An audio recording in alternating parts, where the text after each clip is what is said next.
dedim katurema cinim hebunum tergin bayısı beçi hoşedin berfası batı hoşedin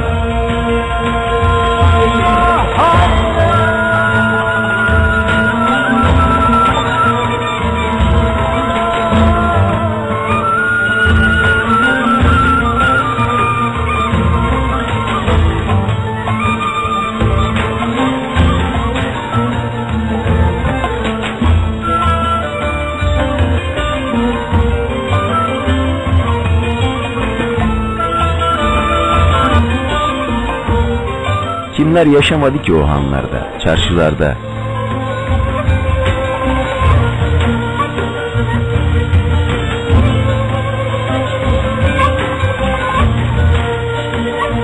Şimdi yeni bir bakışla her gün gördüğünüz bu mekanları bir kez daha düşünün. Pirem dedim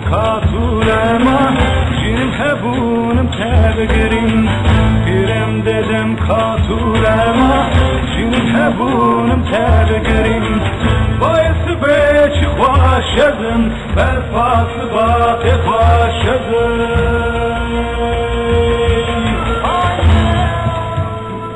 33 medeniyete beşiklik etmiş bu şehrin göbeğinde tüm keşmekeşliğimizi adım adım ördüğümüz Çarşıya Şeviti'den başlayalım isterseniz.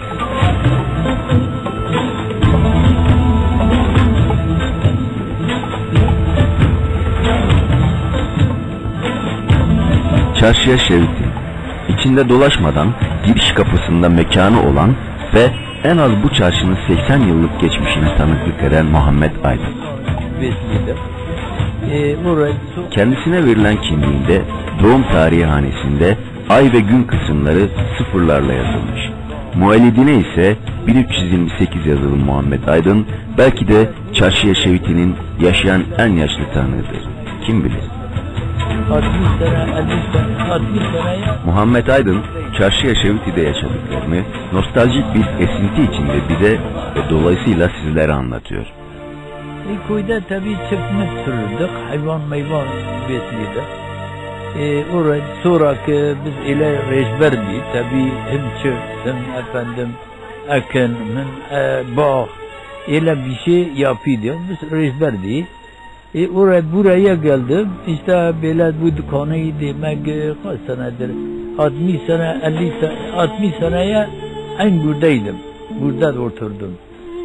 Tabii alışverişi, bakallık yapıyordum, hiç okuyazlarımız yoktu, hesap kitap kuvvetli yoktu, o Yezidiler burada vardı, onlar da gelirdi bir şey buraya bırakırdı, kimseye onlar vururdu, bu tarafa o tarafa ta'da verirdi, onlara zahmet verirdi.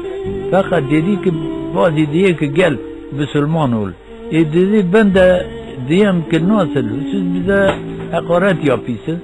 Bir şeyimiz alıyorsun, çalıyorsun. Ben nasıl Müslüman olayım?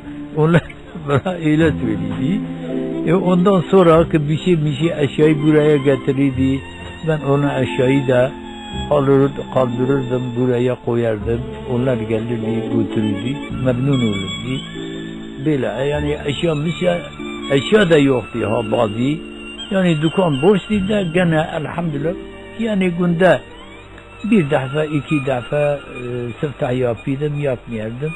Çok şükür elhamdülillah. İlk hatırladım. Burada kömürçü vardı. Benim bu arkada kömür pazarıydı. Burada da bir kömürçüydü. Burada da ki efendim biz geldik, bu dükkanı aldık. Sonra biz bir adama verdik. Buraya geldik.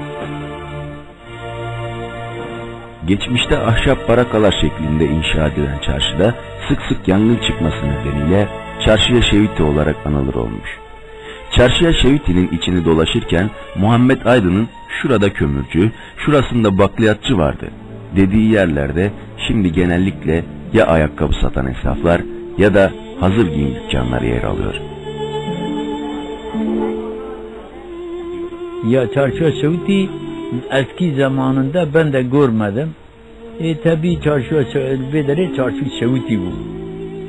Yani geleki zaman ile zaman böyle geçiydik. O ile beyar yani harabadi. Hiç bir şey içinde yoktu. Sonra tabi insan fukaraydı. Teker geliydi. İle merakab yaptı. Ondan sonra da efendim divarına bir şey yaptı. Böyle ki insan çok oli. O da daha hiçbir şey içinde kalmadı. Eskiden ile beyar diye şey hiç hem menahiydi. Hiç kimseyi içinde yoktu. Tek tük dükkan arkada bazı vardı. Fakat çoğu ile beyardı, ile açıktı. Yangın çıkmıştı. Bilmiyorum ki nasıl çıktığını ben görmedim. Yani 100 sene 10 sene belki öyle bir şey eski zamandır eski zamanda orada. Ondan sonra bir beyaz şey, hepsi öyle beyar olmuştu böyle hiç açık. Ondan sonra tabi fukara geldi taat Mevla oraya koydu. Bazı burada, bazı orada. Yahudi o zaman ki buradaydı. Yahudiler tevlay herkesi, her adamın karı mali tevlayı bağlıydı, getirirdi burada. Şey koydu, daş koydu, onun üstüne koydu tevlayı. Ondan sonra akşama kadar alışveriş yapıyordu. Böyle tek tük insan vardı, açıktı. Bu ara ortada açıktı bir tük. Ondan sonra yavaş insanın çok olmuştur, hem de zengin olmuş, daha kapanmış, hepsi dükkan etmiştir. 60 sene fazla belki olur ki ben gelmişim. Yani Müslüman da vardı, Yahudi de vardı. Sonra Yahudinin emri gelmiştir, hükümet de gönderdi. Dedi orada onun milleti istemiştir. Yahudi gitmiştir, yalanır Hristiyan kalmış. Bir zaman sonra bir sene 10 sene bilmiyorum ki daha öyle ondan sonra Hristiyan da gitmiştir, tek tük burada kalmış. Yani şimdi böyle tek tük vardır.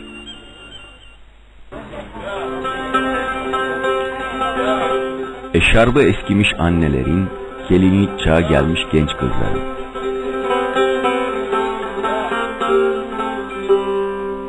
Öyle fiyakalısından bir ayakkabı veya bir parça elbise almak isteyen genç erkeklerin yol eyledikleri bu mekan, alışveriş yeri olmanın ötesinde kültürel bir yansımanın izlerini de konuklarına sunar.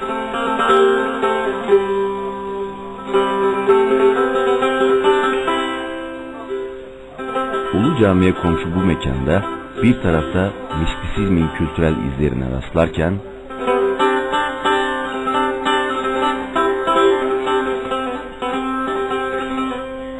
diğer tarafta modern çağın gerekleri yönünde kabuğunu yırtma çabasını kolaylıkla gözlemleyebilirsiniz.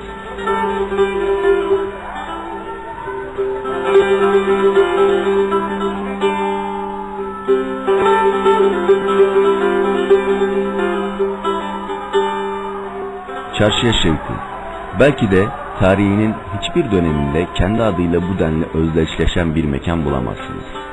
Bilinçli bir restorasyonla çok rahat bir şekilde keyifle gezilebilecek bir alışveriş mekanı durumuna getirilebilir. Bunun için sadece biraz duyarlılık gerekiyor.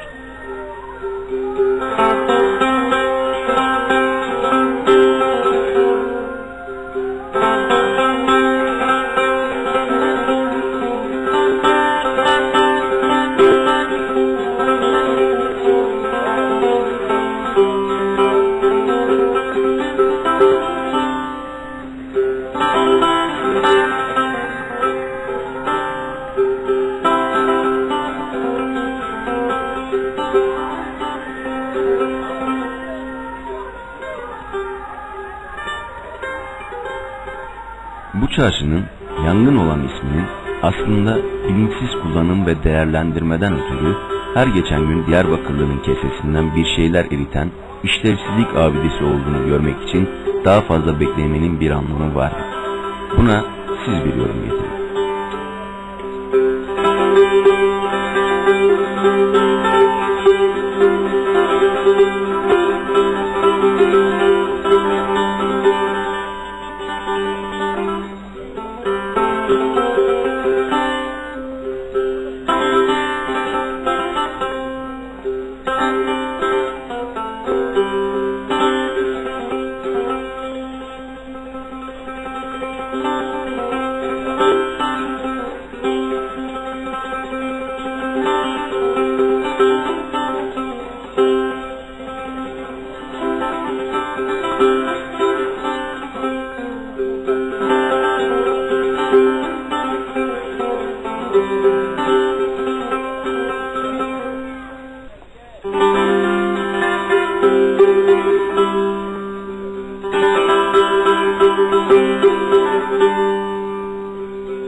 Ve Kazancılar Çarşısı. Çarşıya Şeviti'nin hangi yöne çıktığı belli olmayan girdapları arasında dolaşırken çekiç seslerinden yön bulduğunuzda varacağınız bu mekan Çarşıya Şeviti ile aynı kaderi paylaşıyor.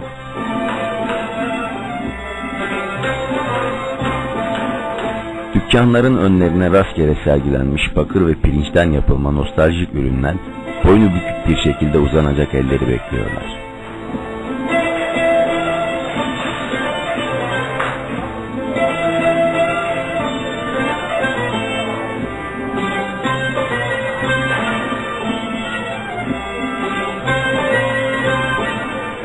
Sobacısı, borucusu, kazancısı, antikacısı, hangisinin önünde niçin beklediğinize karar vermek karmaşası yaşayıp, belki de ihtiyaç duyduğunuz malı almadan kendinizi Melikahmet Caddesi üzerinde buluverirsiniz.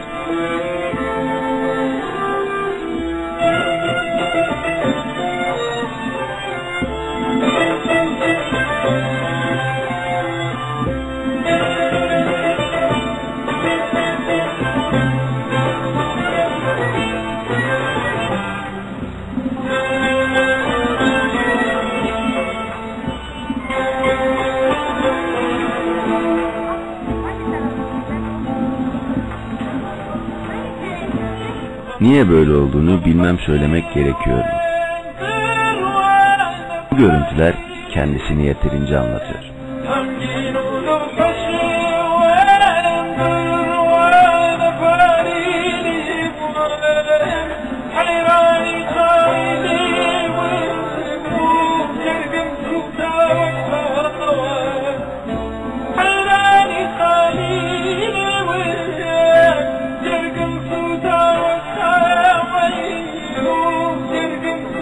Bakır işleme sanatının belki de son temsilcilerinden Hacı Nezir Yalçın Usta, bu boynu büküklük içinde, geçmişte barış içinde bir arada yaşadığımız bir Ermeni, bir Yahudi ve belki de bir Süryaniden öğrendiği sanatını icra ediyor.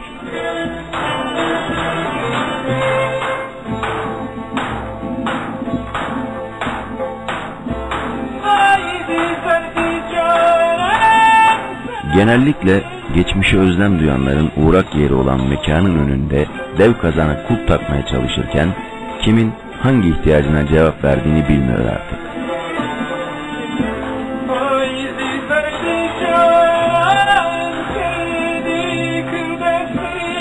Bakırçı olarak, usta olarak çalışıyorum. 53 seneden beri bu meslekle çalışıyorum. Bakırcılık çok güzel bir sanattır. Halal bir parayla insan kazanırsa çok güzel bir şey. Şimdi alamyonlar çıktı vesaire. Daha bakırcılık kimse kalmadı. Bir iki dükkan kaldı Diyarbakır'da. Çok şeyler değişti. Ustalar değişti. Ustalar gitti, kimse kalmadı. Çırak yetişmiyor. Ağır bir meslektir. Hem güç bakımında hem para bakımında. Çok güçlü bir sanat, çok güzel bir sanat ama kimse daha öğrenmiyor.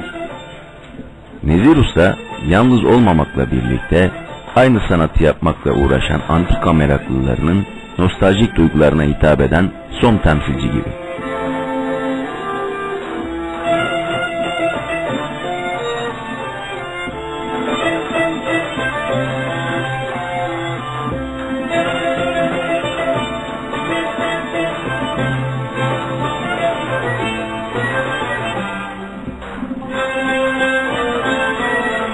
El işi sanatının bir diğer temsilcisi de son model araçların vızır vızır işlediği Gazi Caddesi'nin arka penceresinde semer yapmakla meşgul.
Yürüdüğümüz istikameti takip ederek bir başka aralıktan yeniden Gazi Caddesi ile buluşmaya çalıştığımızda kendimizi Ulu Cami'nin önünde dilenmemek için kaldırım üzerine koyduğu ve çoğunlukla da Fransız ressamların 18. yüzyıl tablolarına yansıyan yoksul insanların görüntüsünün izlerini taşıyan bir Diyarbakırlı'nın yanında buluyoruz.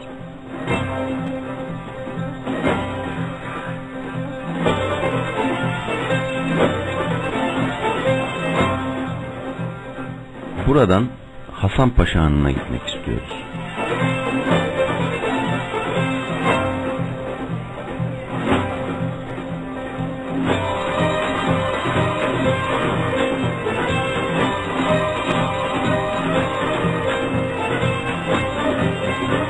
Osmanlılar dönemi 3. valilerinden Vezirzade Hasan Paşa tarafından 1572-1573 yıllarında yaptırıldığı bilinen Hasan Paşa Hanı, günümüzde kendisine sahiplik edecek birilerini hüzünlü gözlerle bekliyor. Ulu Cami, ilk ismiyle Martohma Kilisesi'nin önünden geçerken hepimizi gördüğünü hissediyoruz, onu anlamaya çalışırken.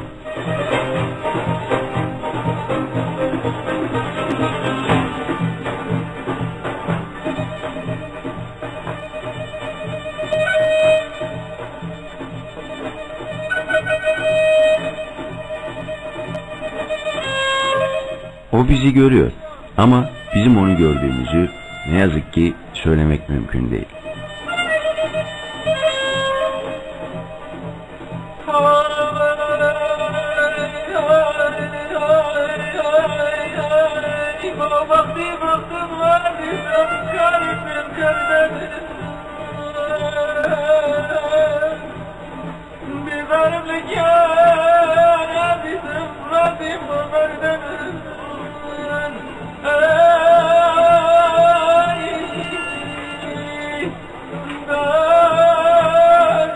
Bir çaycı, bir iki antikacı dışında kimsesizleri oynayan bu han bize inat ayakta durmaya çalışıyor.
Unutmadan söylemek gerekir. Hasan Paşa'nı unutmayan, çocukluğunu bu hanın çevresinde geçiren ve bugün yaşayan bir iki yaşlıyı da hatırlamakta fayda var.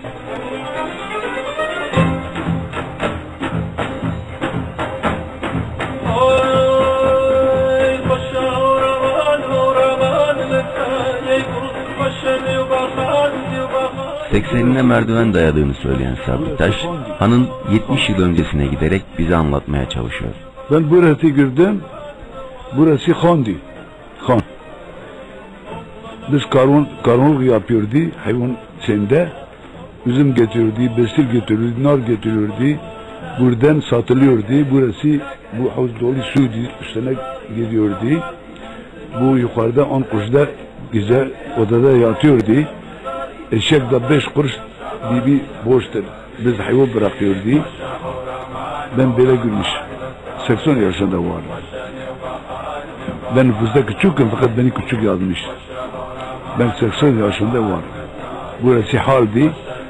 Meyve getiriyordu, böyle satıyordu. Üzüm, nar, bestil, bekmez. Bunları satıyordu. Biz akşam yukarıda yatıyordu 10 kuruşa. 5 kuruş da eşek dibindeydi. Ahur değil, biz ahura bırakıyordu eşekler. 15 kuruş, ben gecede buraya yakını veriyordum. Burası karun yari değil, her yerde geliyordu. Buradan alver yapıyordu. Tüccarlar her memlekete geliyordu. Halep'ten, Lübnan'dan, yerden. Herkes buraya geliyordu. Ben onu görmedim fakat üzüm zamanında bunu gördüm. Üzüm de 6 kuruştu, kilosu. Biz burada şeru vardı, kapının üzerinde ismi şeruydu. Ben bunu görmüşüm, ben başka bilmiyorum. İki kat şeklinde inşa edilen Hasan Paşa'nın üst katındaki odalarda misafirlerin konaklanması sağlanırken, alt kat ise misafirlere ait hayvanların barınağı olarak kullanılmış.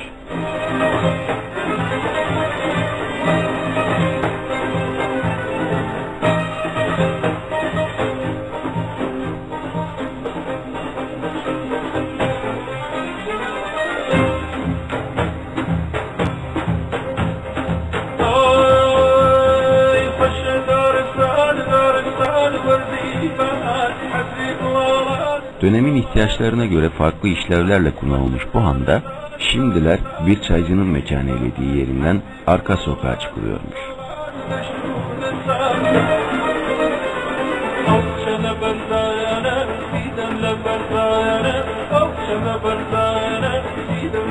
Tarihi çarşıları dolaşırken, arka sokaklara yolunuz düştükçe, üzerinde oturduğumuz ve farkına dahi varmadığımız tarihi zenginliklerimizi nasıl işlevsiz kullandığımıza da tanık oluyorsunuz.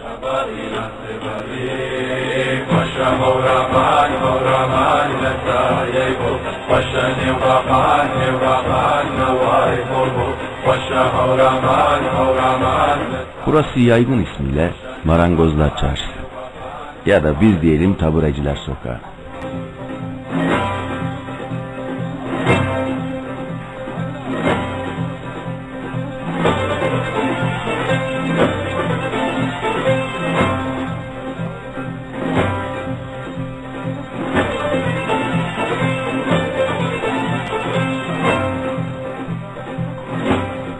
Nargilesini fokurtatan yaşlı insanların yanı başında, devam eden sokakta tarihin izlerine tezat işleyen marangoz makinelerinin seslerini duyuyorsunuz.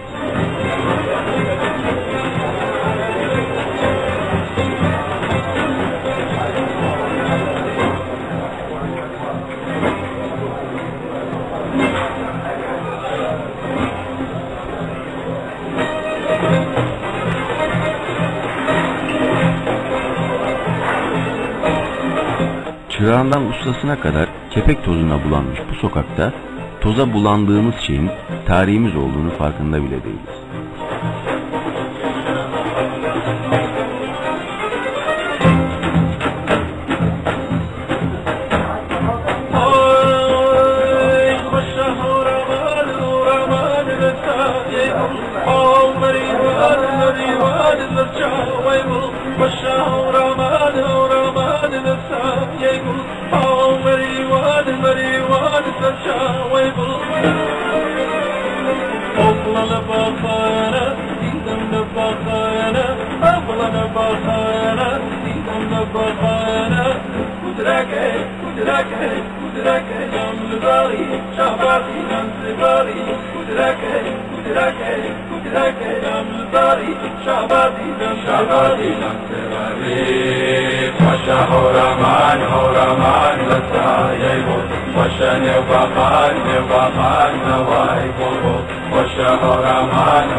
Birkaç adım ötesinde kor sahne var.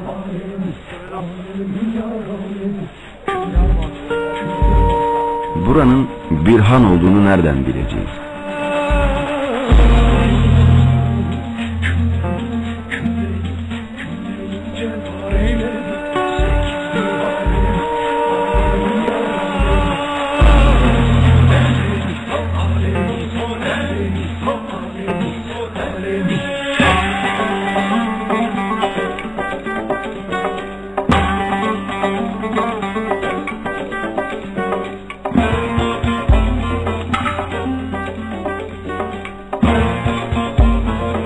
Bize inat ayakta duran bir demir işlemeli ahşap kapı ve tüm ihmallere rağmen ayakta durmayı başaran kara granitler kulaklarımıza tarihimizi fısıldıyorlar.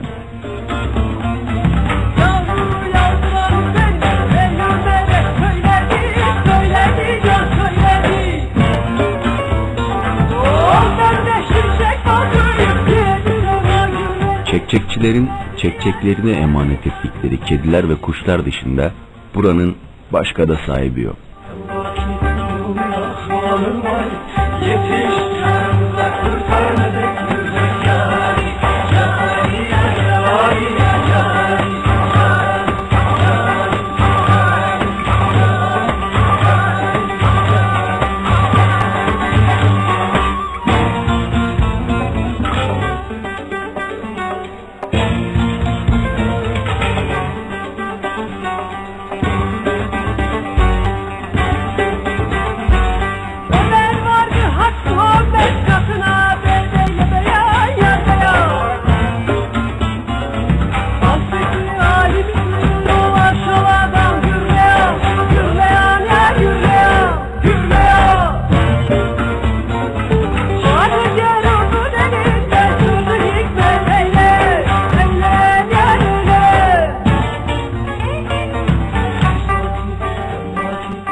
Suriçi'nin ara sokaklarından yolumuza devam ettiğimizde daha kaç tane korsanı bulacağımızı tahmin edersiniz.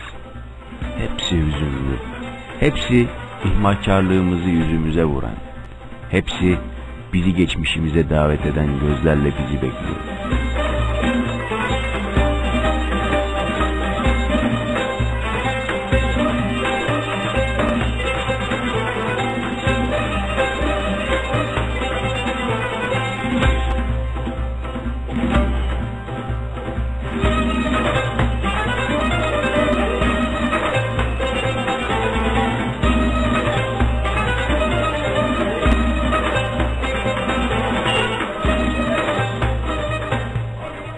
Yoğurtçu pazarından devamlı yapacağınız ısrarlı bir yürüyüş tüm bunlara tanıklık etmenize yardımcı olacaktır.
Sonra tarihi kuyumcular çarşısına mutlaka uğrayın. Şeyh Abdullah'ın, Mazlum Paşa'nın, Kart Kerim'in, Bakır Hacı'nın, Lal Teyfon'un, Mugo netice itibariyle Şehmus Önder'in, Kör Ahmet'in, havayı üfleyen Yakup Milli'nin, İbrahim Komiri Mızmız Sabri'nin, Eşek Siromö Södire'nin, Muksi Thomas'ın, Radar Abdurrahman'ın ve en son nihayet analist profesör Dikran Müşerio'nun mekanı tarihi kuyumcular çarşısı altın sanatının nezaketiyle ayakta kalmayı başarmış ve işleyen belki de tek tarihi çarşımız.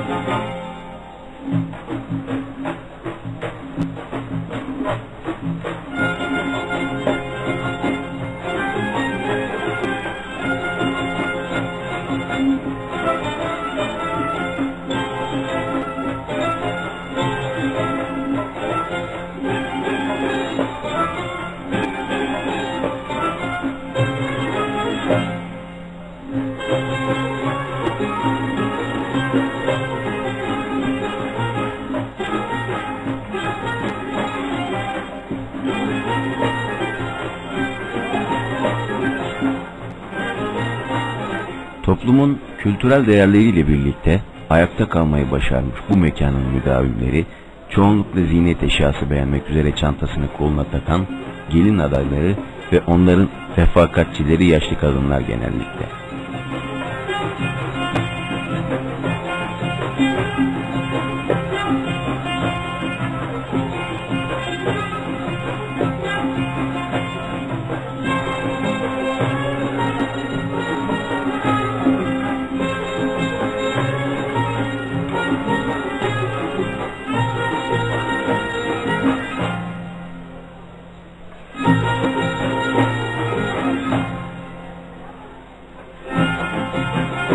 Geçmişte değişik dinlere mensup nice ustanın altın işleme sanatının tüm inceliklerini dokudukları bu mekanlar şimdiler renkli spotlarla ışıldayan vitrinler heyetini bırakmış.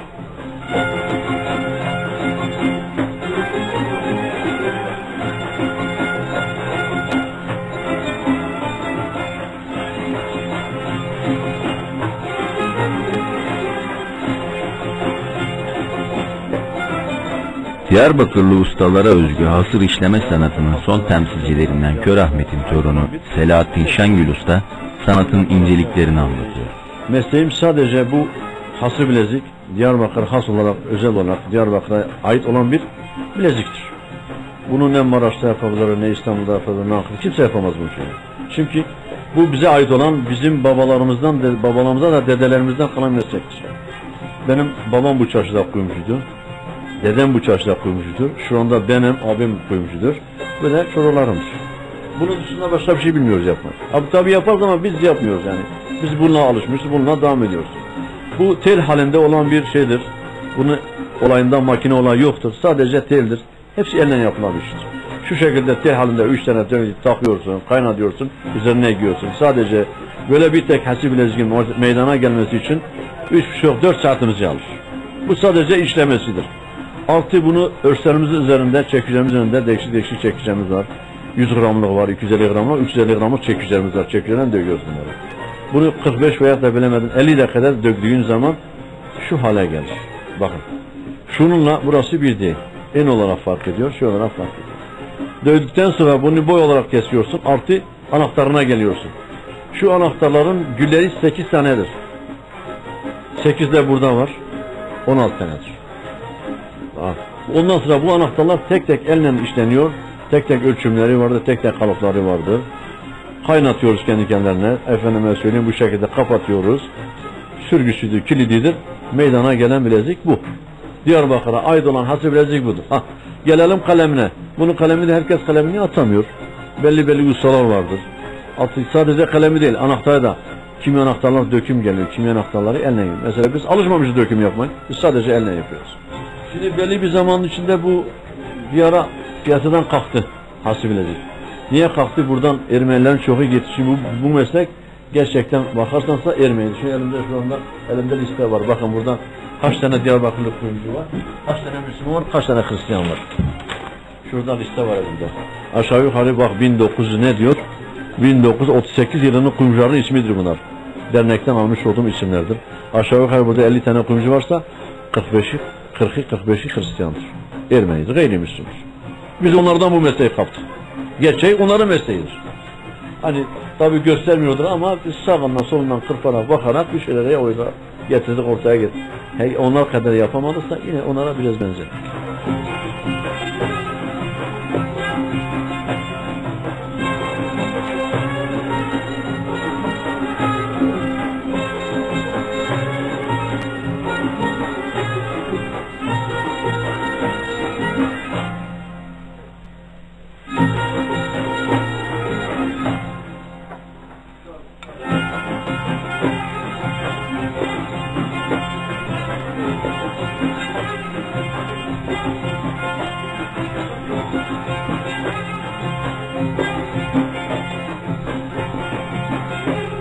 Hasır ustasının anlatımlarının ardından arka sokaklara dönmek istemez bir güdüyle yeniden tarihi kuyumcular çarşısının içinden geçiyoruz.